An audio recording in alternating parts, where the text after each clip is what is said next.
নমস্কার বন্ধুরা, আমাদের চ্যানেলে সবাইকে স্বাগত জানাই। বন্ধুরা, আজকে সজনে ফুলের স্পেশাল বাটা বানিয়ে দেখাবো, তাও আবার চিংড়ি দিয়ে। আর বন্ধুরা, আপনারা পুরো ভিডিও দেখতে থাকবেন, স্কিপ করবেন না। আর ভালো লাগলে অবশ্যই লাইক শেয়ার করবেন, একটা সাবস্ক্রাইব করে আমাদের পাশে থাকবেন আর ভিডিওটি শেয়ার করে দেবেন। আর এখন সজনে ফুলের সিজন, আপনারা ভিডিও দেখার পরে এই রেসিপিটা অবশ্যই বানিয়ে খাবেন।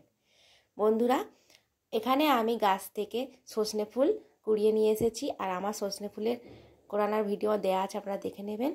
আর এখানে চিংড়ি, রসুন, পেঁয়াজ, কাঁচা লঙ্কা, শুকনো লঙ্কা, আর এখানে নিয়েছে হলুদ গুঁড়ো, লঙ্কা গুঁড়ো, লবণ, গোটা জিরে আর সর্ষের তেল নিয়েছি। এবার কড়াই গরম হয়ে গেছে, দিয়ে দেব সর্ষের তেল। তেলটা গরম হয়ে গেছে, তারপরে দিয়ে দেবো ফোড়নের জন্য গোটা জিরে, শুকনো লঙ্কা, কাঁচা লঙ্কা, গোটা রসুন 10-12 কোয়া, আর ডুমো ডুমো সাইজের পেঁয়াজ কেটে নিয়েছি, সেইটা দিয়ে দিলাম। হালকা তেলের মধ্যে ভেজে নেব। এবার দিয়ে দেব ধুয়ে রাখা চিংড়ি মাছ, তারপরে দিয়ে দেব লবণ, হলুদ গুঁড়ো আর লঙ্কা গুঁড়ো পরিমাণ মতন নিয়েছি। সব কিছু মশলা দিয়ে চিংড়িটা বেশ ভালো করে তেলের মধ্যে ভেজে নেব। আর রসুন পেঁয়াজও নাড়তে নাড়তে ভাজা ভাজা হয়ে যাবে। আর দেখুন, এইভাবে আপনারা অবশ্যই রেসিপিটা বানিয়ে খাবেন। এখন সজনে ফুল বাজারে কিনতে পাওয়া যাচ্ছে, আর আমাদের গ্রামে বাড়ি, গ্রামে তো সবাইয়েরই গাছ আছে বেশিরভাগ। তো এবার ধুয়ে রাখা সজনে ফুল কড়ার মধ্যে দিয়ে একটু নাড়াচাড়া করে নিয়ে ঢেকে কিছুক্ষণ সিদ্ধ করে নেব।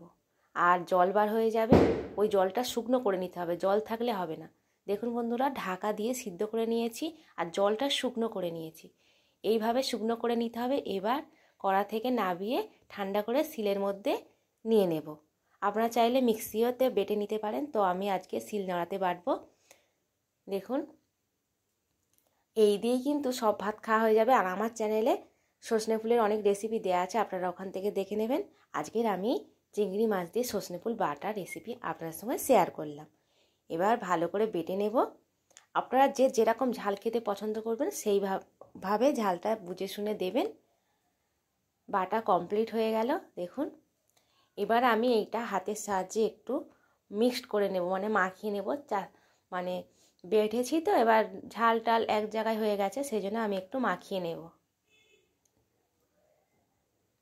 রেডি হয়ে গেল সজনে ফুল বাটা স্পেশাল চিংড়ি দিয়ে। আপনারা চিংড়ি মাছ না খেতে চাইলে শুধু সজনে ফুল এইভাবে বেটে নেবেন, চিংড়ি মাছটা স্কিপ করবেন, দেবেন না। এবার একটা প্লেটের মধ্যে তুলে নিলাম, আর আমি একটু সাজিয়ে নিয়েছি সজনে ফুল ধারে দিয়ে। আর আজকের এই ভিডিওটা কেমন লাগলো অবশ্যই কমেন্টে জানাবেন। আর ভালো লাগলে লাইক শেয়ার করবেন, সাবস্ক্রাইব করে দেবেন। আমাদের অবশ্যই পাশে থাকবেন বন্ধুরা। তাহলে দেখা হচ্ছে নেক্সট ভিডিওয়ে। সবাই ভালো থাকবেন, টাটা।